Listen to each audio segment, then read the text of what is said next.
Bienvenidos al podcast de Espacio Luzarra.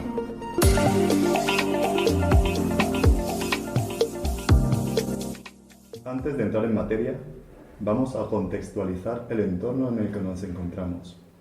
Estamos en el corazón de Bilbao, en la exposición Huellas de Mujeres Geniales de la Historia.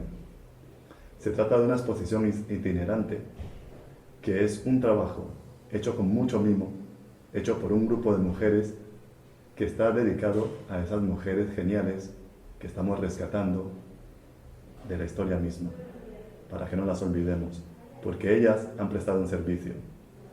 Y están aquí todas juntas, todas reunidas, en este libro, Huellas de Mujeres Geniales de la Historia, y en esta exposición. Y dentro de esta exposición hay un pequeño rincón, muy acogedor por cierto, dedicado a las mujeres geniales locales. Esas mujeres que posiblemente no aparezcan en los grandes libros de historia. Y lo que no aparece en los libros de historia seguramente estará en boca de quienes la conocieron, de quienes la leyeron o quienes han recogido un testimonio. Bienvenidos a Paideia. Hay personas que tienen los medios, la capacidad y la voluntad de ayudar a otras personas. Y esa ayuda, por pequeña que sea, a veces cambia un poquito el entorno. Y cuando cambia el entorno, cambia un poquito también el mundo. Y cambia a mejor. En las entrevistas de hoy, y digo entrevistas porque es en plural, vamos a hablar de 3 mujeres locales, 3 mujeres bilbaínas de alta talla. Ellas son Rafaela Ibarra, Doña Casilda y Filomena Valdezate. Esta noche nos acompaña Ana Laura. Ana Laura, buenas noches. Buenas noches. ¿De quién vamos a hablar? De Rafaela Ibarra, gran bilbaína. Fíjate que pasando aquí a calle media, a una calle, hay una placa que pone su nombre. O sea, Sí, estamos cerquita. Sí. Entonces la pregunta es obligada. ¿Quién era o quién es Rafaela Ibarra?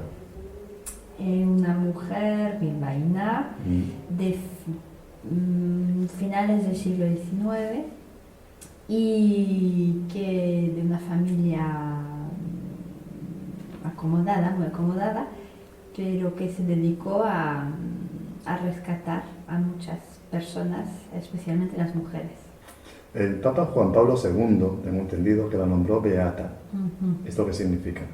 Sí, bueno, a ver, pues justamente es que como fundó el Colegio de los Ángeles Custodios, ella no fue monja porque tenía familia, tenía hijos y bueno, cuidó a los hijos de su hermana y muchos hijos. Entonces no podía ser monja, pero casi. La vida que llevaba era casi. Entonces todas las obras que hizo, las buenas obras, no paró en toda su vida, todo esto motivó a que presentaran toda una serie, como un informe sobre ella para que pudieran beatificarla. Y por eso la beatificaron. Digamos, beata sería el paso previo a santa. Sí, no estaba pensando justo en eso ahora. Sí. ¿Y qué hay en su biografía? ¿Quién era? ¿Dónde vivió? ¿Con quién se casó? ¿Cuántos hijos tuvo? ¿A dónde hacía la compra? ¿A qué supermercado iba? No sé, ¿qué me cuentas de su vida? Ella, pues su familia, los Ibarra, tenían minas de hierro y entonces ella pues nació en esa familia y vivió una infancia estuvo en un colegio estudiando francés, hablando francés, incluso los últimos años estuvo en Francia estudiando. Y bueno, pues justo coincidió que a su casa venía un señor de una familia catalana, que era Vilallonga, y bastante más mayor que ella, pero o sea, cuando él vino ella era muy pequeñita, casi se llevaban 20 años. Pero bueno, pues al final él se enamoró de ella, él fue el primer director de Altos Hornos y se casaron. Entonces podría parecer pues un matrimonio así como que también les venía bien a las familias, pero en realidad sí que en toda su vida se nota un gran amor realmente por parte de ambos. Y bueno, ella es la que tiene la beata, pero la verdad que él también es alguien que ayudó mucho a la gente también. Y bueno, la apoyaba en todo. O sea que, Bueno, eso es importante, sí, que sí. no basta con tener la intención y la voluntad, sino que te apoyen. Que eso ayuda bastante. Sí. ¿En qué sectores de la sociedad estuvo activa? Bueno, en realidad ella estuvo mucho trabajando, dedicándose a las mujeres de la sociedad, digamos, más de nivel más popular, más bajo, porque claro, fue una época en que venían muchas mujeres, hombres y mujeres, en este caso mujeres, venían a Bilbao a buscar trabajo, porque Bilbao empezó a crecer justamente también por los negocios de su familia, y estaban a veces perdidas esas jóvenes y muchas veces su vida se torció a un destino que en realidad no querían, pero la prostitución y en general. Entonces ella, pues esto también me partía el corazón, ver cómo la sociedad las dejaba de lado, pensaba que eran mujeres de mala vida, y entonces ella aparte aprendió a conocerlas y se dio cuenta de que ella también al principio tenía sus prejuicios, como naturalmente es, y luego se dio cuenta de que no, que eran seres humanos también y tenían algo que hacer. Entonces ella les ayudaba a poder reencauzar su vida. ¿Qué es la salita de la cochera? Me llama la atención esto. Bueno, porque claro, ella es que todo esto, toda su vida empezó poco a poco y cada vez empezó a meterse en proyectos más ambiciosos, y pues también una faceta ella ayudaba a los pobres. Entonces como había muchos, llegó a poner un día de visita a su casa, que era una casa, bueno, bastante cerca de aquí también. En esa época la casa estaba totalmente fuera de Bilbao, era un sitio precioso y ahora bueno, está incluido.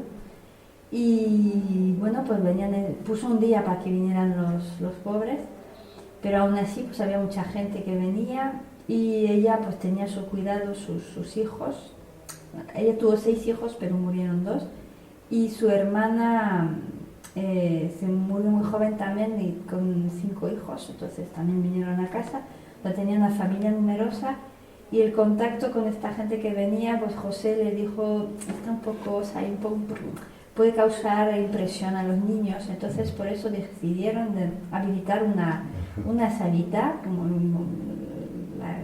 la cochera, donde estaba antes pues un garaje, hoy en día llamaríamos, y para que pudieran estar ahí las visitas. Entonces también lo habían acondicionado, una mesa, sillas, unos dulces para los niños, y así todos contentos. Mira, una gran mujer, una gran bilbaína, a la que se le debe mucho también. Hoy en día quedan más Rafaelas Ibarras. Es que, bueno, no sé, porque también el mundo, sí diría que sí, lo que pasa es que cuesta más verlas, sobre todo en nuestro mundo, porque también ella, todo lo que hizo fue porque no había nada, o sea, no había nada previsto para acoger a esas jóvenes. Entonces, pues puso en marcha un montón de cosas. En nuestro mundo hoy, este primer mundo occidental, en teoría hay, desde luego hay sitios para acoger a esa gente, está contemplado la posibilidad bueno, hay ayudas, o sea, a nivel social está muchísimo mejor. Entonces, personas así, hoy en día igual más en países, no sé, hace poco leía una persona que fue a Camboya, o sea, países donde ha habido problemas muy gordos también de mujeres o niñas violadas y muchos necesidad de acoger. Entonces igual se las ve más allí. Está Teresa de Calcuta, que sería también el mismo estilo. Y Aquí pues son más discretas, si las hay, que me imagino que sí, no voy a decir que no conozco, pero ese tipo de labor tampoco es para, incluso como Rafaela, bueno, fue conocida, muy querida, pero siempre es una labor más discreta, de alguna manera, no es algo que sale en los medios de comunicación. Sí, de hecho, decía en la introducción que este pequeño rincón dedicado a las mujeres geniales locales, en este pequeño rincón aparecen 3 nombres que seguramente no aparecen en los grandes libros de historia, pero por fortuna tenemos bocas que hablan de ellas, entre ellas la tuya. Muchas gracias, Ana Laura. Gracias por acompañarnos y gracias por rescatar de la historia la figura de Rafaela Ibarra. A pocas calles de aquí, pasando la ría del Nervión, hay un sitio muy bonito, un sitio que conocemos como el Parque de Doña Casilda. Y para hablar de Doña Casilda, está con nosotros esta noche Laura Fernández. Laura, buenas noches. Buenas noches, Andrés. Bienvenida a Paideia. Muchas gracias. Para empezar, ¿quién era Doña Casilda? Doña Casilda fue una destacable mujer bilbaína que nació en el siglo XIX y que hoy la recordamos por su gran generosidad y su gran labor social. Fue una gran mujer que dedicó su vida a ayudar a los demás, a los más necesitados, mediante donaciones, también mediante su tiempo, su dedicación, y también porque ella soñaba con que los bilbaínos y bilbaínas podían llegar a tener un futuro mejor, y eso es lo que inspiró su vida, inspiró sus obras. De su historia familiar, ¿qué nos cuentas? Pues mira, Andrés, ella fue la mayor de 8 hermanos, de una familia de comerciantes. Se sabe que tenían un pequeño comercio y que su padre era perito, estaba especializado en el peritaje de mercancías, ¿no?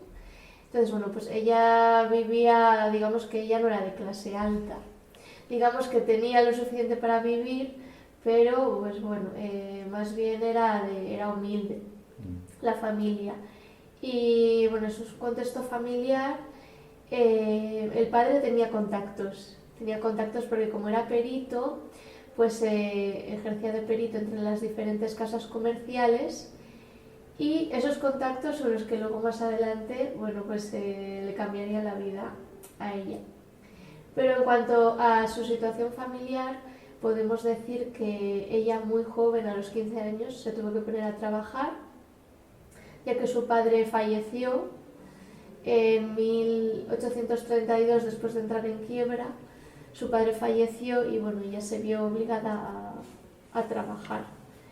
Entonces, en cuanto a su situación familiar, eso es lo que te puedo comentar. Está claro que era una mujer dotada de una gran generosidad, pero al mismo tiempo esa generosidad no consistía en dar por dar, o sea, no daba porque sí, sino que al parecer, y esto me corrige si me equivoco, ella tenía la intención de, cuando daba, ayudar a los más necesitados a que desarrollaran sus propias herramientas para solventar las situaciones en las que se encuentran. No sé si esto es cierto o no, no sé si yo estoy equivocado. Desde este punto de vista, ¿cuáles fueron sus aportaciones a la ciudad de Bilbao?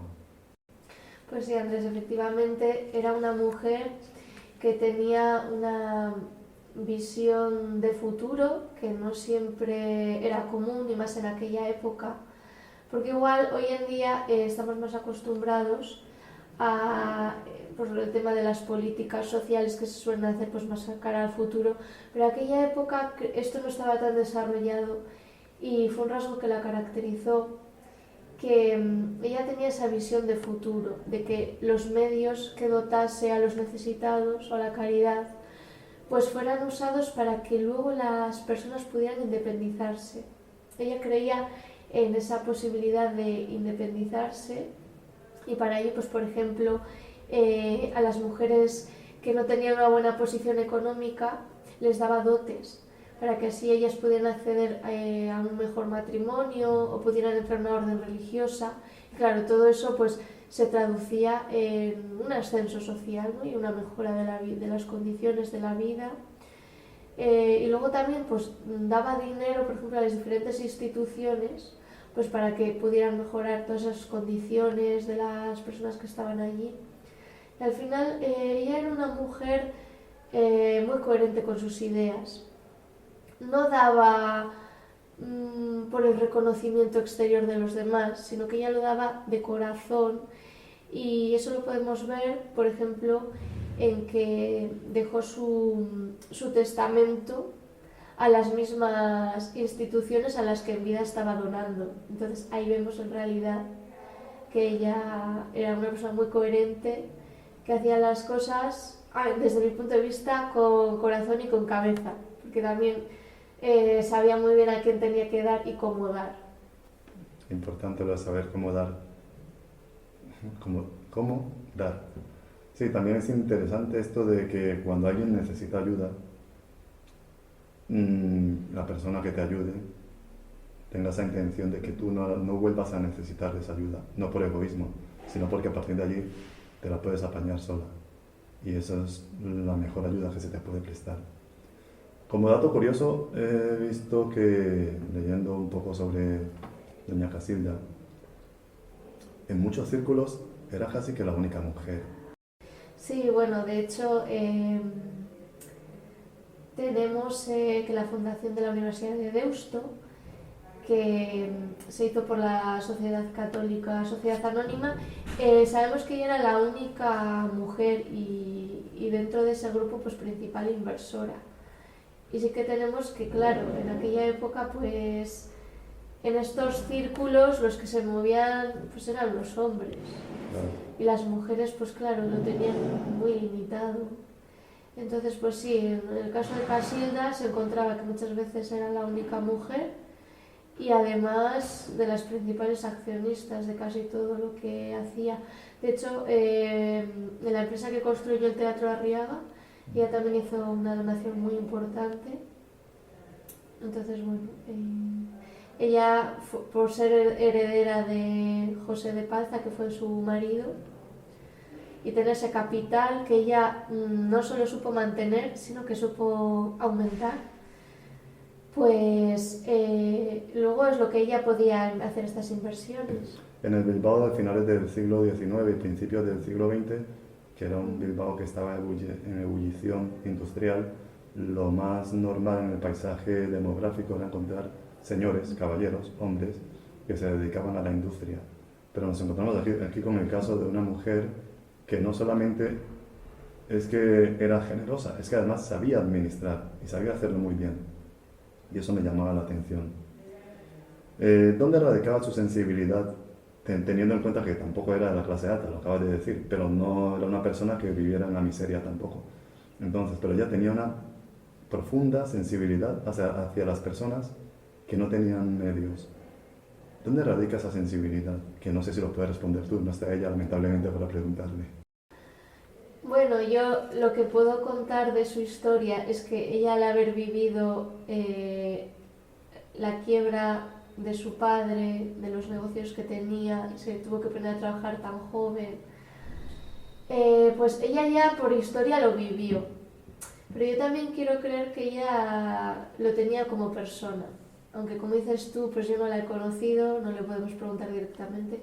Pero yo creo que es un rasgo que ella, como se le ve tan desarrollado, yo creo que es un rasgo que ya lo traía ella como persona, y que luego a las circunstancias se lo hicieron recordar, pero para mí que en gran componente ella era una persona muy sensible desde joven a estas necesidades de los demás. ¿Todavía quedan doñas Casildas en el mundo? Sí, yo creo que sí, porque la generosidad es algo propio del ser humano, aunque muchas veces lo olvidemos o no se le dé el espacio que debería, pero sí que es algo innato, y sí que hay doña Casildas, que doña Casilda no solo dio dinero, también dio su tiempo y sus acciones, pero quizá de ella es lo que más queda reflejado. Pero se puede dar de muchas maneras, dando pues tiempo, energía. De hecho, todas las mujeres que tenemos en esta exposición, como bien has dicho, de alguna forma para mí pues todas pues, podemos decir que tienen ese toque de generosidad que las caracteriza. Muy bien, Laura. Pues muchas gracias por estar aquí. Gracias por acompañarnos. Gracias por acercarnos a la imagen de Doña Casilda. Y bueno, yo vivía en Bilbao, sabía que había un parque que se llamaba así. A partir de este momento ya sé por qué ese parque se llama el Parque de Doña Casilda. Muchas gracias, Laura. Gracias. Continuamos con las entrevistas a mujeres geniales, mujeres locales. Y para esto nos acompaña ahora mismo Yolanda. Yolanda, buenas tardes. Hola, buenas tardes, Andrés. Yolanda, ¿de quién vamos a hablar hoy? Pues de Doña Filo, conocida como Doña Filo, su nombre es Filomena Valdezate. Doña Filo, gran bilbaína. Mm. ¿Cuál era la situación de Bilbao a principios del siglo XX, que creo que es cuando ella estuvo activa?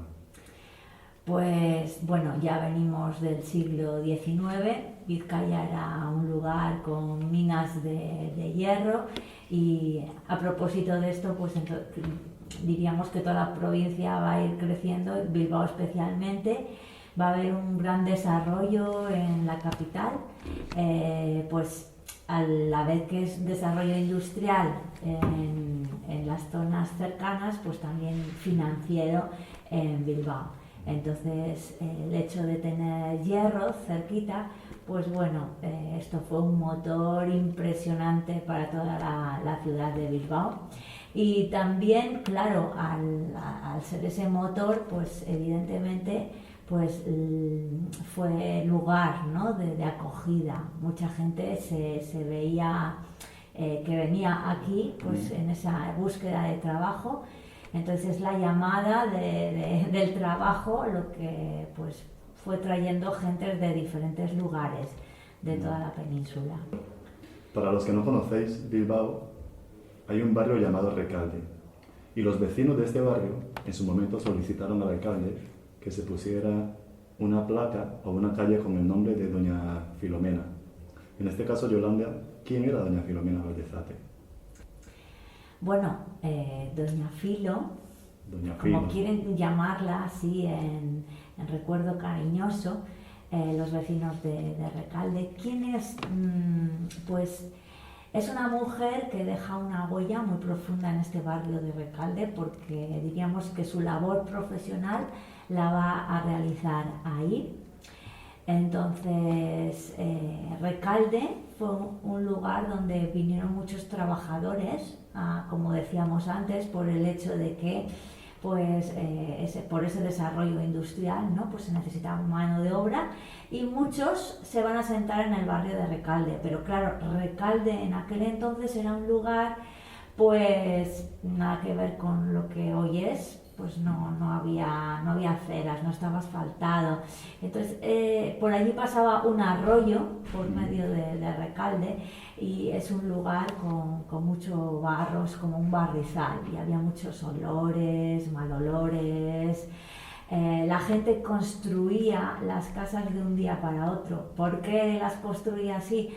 Porque resulta que había, diríamos, una ley por la cual si una casa pues estaba construida con un techo, eso ya la daban por válida y no la podían derribar.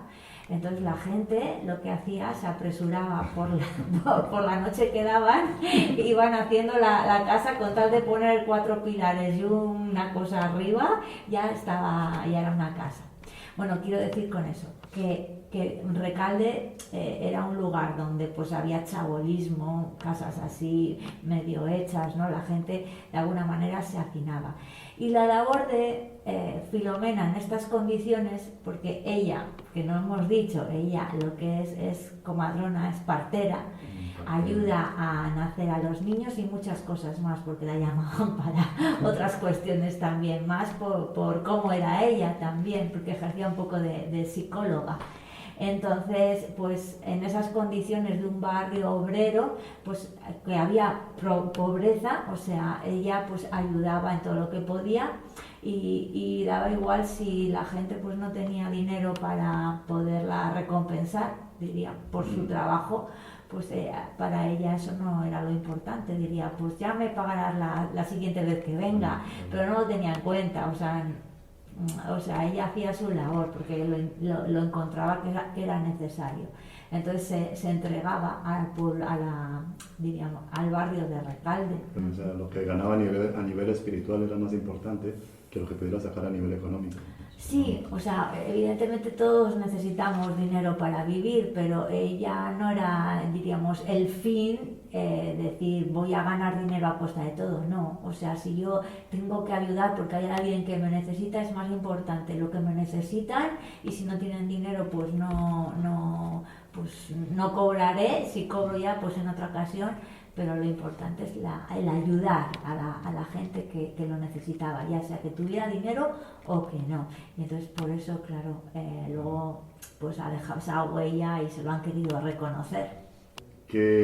¿Cuál fue su aportación a la ciudad de Bilbao? Pero ya me has respondido bastante con esta pregunta.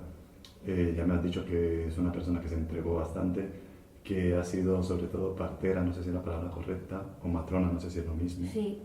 Es que ya más contribución que esta, que ayudar a los bilbaínos a venir al mundo. Sí. En el barrio de Recalde, o sea, diríamos que hoy día vas y preguntas y la mayoría te dirían no.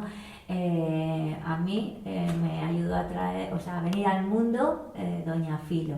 Y entonces la consideran como, pues, no sé, como una abuela o sí. un familiar cercano. Es que es la matrona del barrio realmente. Sí. La matriarca casi. Eso es, sí. Había alguna otra, pero también ella destaca, diríamos. Doña Filo quiso ser profesora. Esto, bueno, me hubiera gustado preguntárselo a ella, pero ya no está. ¿Esto fue algo vocacional o fue un medio de una forma de ayudar a la gente? Con respecto a la vocación, yo diría que cuando alguien quiere ayudar, que diríamos es el rasgo de Doña Filo, pues ese querer ayudar sale de diferentes maneras. Entonces, ella es verdad que en un primer momento ella estudia para maestra, quizá motivada seguramente por ese hecho de querer ayudar, de querer transmitir. Porque de hecho el estudiar para profesora en aquel tiempo, cuando era jovencita, porque Doña Filo nació en 1895, entonces a principios del siglo XX, las mujeres que querían estudiar para profesora, o sea, luego si no eran solteras no se podían dedicar a ello, y luego el hecho de dedicarse también tenía como unos requisitos, pues tenían que vestir de determinada manera, no tenían que estar en compañía de hombres, o sea, que no cualquiera lo podría cumplir. Entonces yo entiendo que si alguien ya se propone ser profesora, tiene que tener una fuerte vocación, un vínculo con el hecho de querer transmitir, porque si no, pues dices, bueno, pues hombre, pues ¿cómo no voy a casar? O ¿por qué no voy a poder salir o estar con amigos que tengo, o vestir de tal manera, o maquillarme? Sí, entonces, pues ante eso yo creo que sí que es algo que sale del corazón de querer hacerlo. Claro. Y ya sea profesora o otra función, pues es ese el dar, ¿no? El entregar algo de ella. Claro, sí, no, la pregunta viene básicamente por eso, porque en aquel entonces tengo entendido que eran condiciones muy concretas para ser profesora. Entonces mucho tienes que querer a la gente, porque conllevaba una serie de sacrificios o votos, no sé cómo llamarle, para poder ejercerlo. Y en este caso ella lo hizo ciegamente. Sí, ella estudió, claro, lo que ocurre es que ella también se enamoró y se casó. Entonces ya, pues diríamos, el vínculo con la enseñanza de ese tipo pues va a quedar truncado. Entonces ella resulta que va a enviudar porque su marido va a morir joven y se va a quedar viuda con 3 niños. Entonces es cuando que podría haberse dedicado a otra cosa, diríamos, pues podía haber ido a limpiar, ¿sí?, alguna casa, pero ella evidentemente tiene esa vocación de querer ayudar también, y entonces lo que decide es estudiar para partera. y entonces, bueno, en poquito tiempo saca esos estudios que no le debían de ser muy fácil, porque con 3 niños tener que atenderles y estar estudiando a la vez. Además, en su casa pues también puso pues una casa para hospedaje, para tener algunos recursos. Entonces, bueno, pues ella lo va a sacar y entonces ahí va a empezar otro de sus grandes vocaciones también. En este caso ayudando a gente, pero como decía también al principio, es que a ella también la llamaban incluso para resolver cuestiones psicológicas, ¿sí? Porque tenían problemas y decían, bueno, vamos a llamar a doña Filo, y cuando ya llegaba, pues ya la gente estaba más tranquila, ¿no? Su sola presencia, el que les decía, cómo les trataba, pues ya eso les calmaba y les ayudaba. Una institución era esta mujer. ¿Todavía queda alguna doña Filo en el mundo?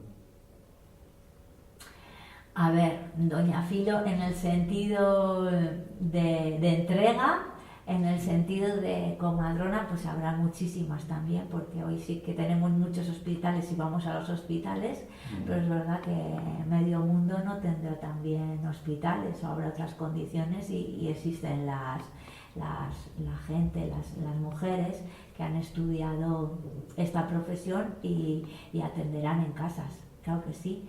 Y ya si te refieres a un sentido espiritual de entrega, pues yo creo que en el mundo siempre va a haber doña Filos, gente que quiera dar una parte de sí misma al mundo, de entregar algo que ellos tienen, porque es un motor que impulsa a la gente y de no quedarse atrapado en su yo, sino de sacar lo que tiene dentro, ¿no? Y darlo a los demás. Eso es la humanidad.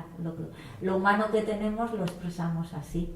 Entonces creo que, aunque pues podemos decir, ay, la humanidad, qué mal estamos, sí. O sea, hay humanidad, o sea, claro. Y esa es nuestra esperanza, claro. de que podemos sacar, que hay muchas doñas Filos desconocidas y o sea, tenemos que descubrir nuestra doña Filo interior. Afortunadamente queda, porque si no yo creo que ya el mundo se hubiese hundido hace mucho tiempo.